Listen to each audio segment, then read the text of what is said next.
उत्तिष्ठ नरशार्दूल कर्तव्यं दैवमाह्निकम् उत्तिष्ठोत्तिष्ठ गोविन्द उत्तिष्ठ गरुडध्वज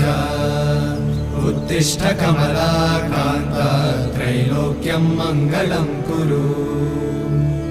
उत्तिष्ठोत्तिष्ठ गोविन्द उत्तिष्ठ गरुडध्वज उत्तिष्ठ कमलाकान्त त्रैलोक्यं मङ्गलं कुरु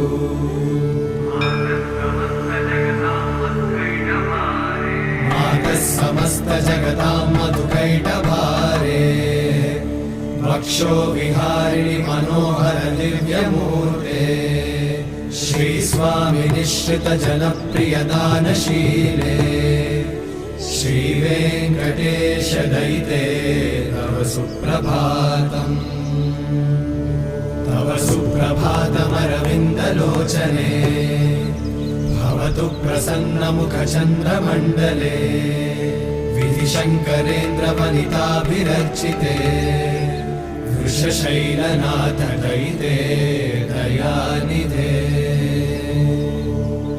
अत्यादि सप्तऋषयः समुपास्य सन्ध्याम्